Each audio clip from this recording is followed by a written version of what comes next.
আসসালামু আলাইকুম গাইস, রিনা বেগম চ্যানেল থেকে আপনাদের স্বাগত।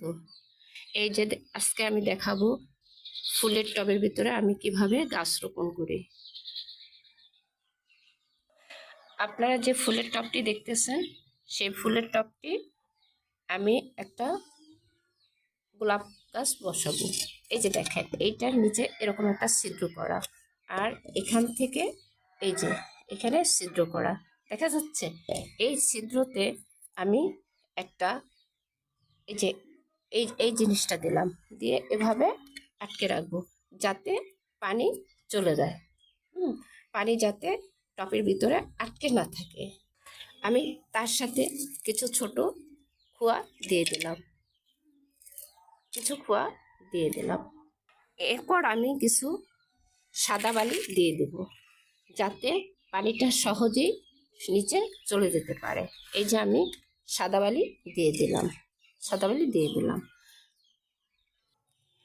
এখন দিয়ে দেব আমার ছাদ বাগানের ছাদ ঝাড়ু দেওয়ার কিছু মাটি, তারপরে কিছু মুরগির বিষ্ঠা, সব কিছু একসাথে করে চিটা, এগুলো আমি এই টবের ভিতরে দিয়ে দেব। ঠিক এভাবে করে। এগুলো নিচে যাতে পচে আরও সার হতে পারে। এখন আমি টবটি বসাবো। এই যে দেখেন, এই গাছটি আমি অনেক দিন আগে একটা নার্সারি থেকে এনেছিলাম। তা আমার সময়ের জন্য আমি এই গাছটি রোপণ করতে পারিনি, কিন্তু আমি নিয়মিত এই গাছে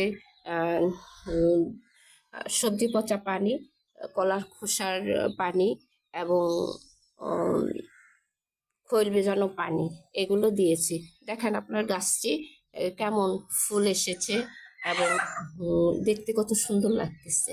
আমি এই গাছটি আজকে এই টবে আমি এটা সেট করব। আপনারা আমার পাশে থাকুন।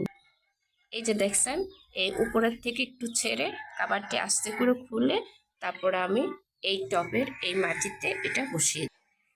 তার আগে আমি অনেক আগে তৈরি করা ভার্মি কম্পোস্ট, কোকোপিট আর হাড়ের গুঁড়া, শিংকুচি এবং এগুলো সব একসাথে করে কিছু মাটি তৈরি করে রেখেছিলাম।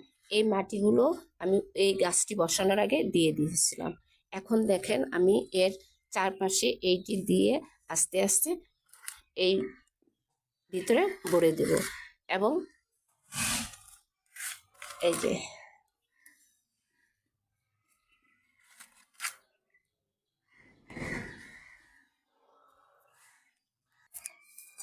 দেখেন, এরপরে এই যে এটা দিয়ে এরকম ভিতরে মাটিটা আস্তে আস্তে করে বসে দিও।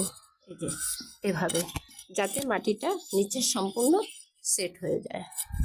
আমি এভাবে করি, আমার মতো করে আমি করি, কিন্তু আল্লাহ পাকের ইচ্ছায় আমি ভালো সাফল্য পাইতেছি। এই যে এভাবে, এই যে এইভাবে এগুলো আমি ঠিক এভাবেই বসিয়েছি এবং মাশাআল্লাহ দেখেন এই যে ফুল ফুটেছে। এই যে এভাবেই বসিয়ে দিই। এই যে আর এইটাও আমি ঠিক এভাবেই বসিয়েছি। এর নাম হাজারি গোলাপ, মানে ছোট্ট ছোট্ট ফুল ফোটে এবং প্রচুর পরিমাণে ফুল ফোটে। আসসালামু আলাইকুম, ধন্যবাদ। আমার ভিডিওটি যদি আপনাদের ভালো লাগে তাহলে আমার পাশে লাইক, কমেন্ট ও সাবস্ক্রাইব করে আমাকে উৎসাহিত করবেন, আমি যাতে আরও সুন্দর সুন্দর ও নতুন নতুন ভিডিও দিতে পারি।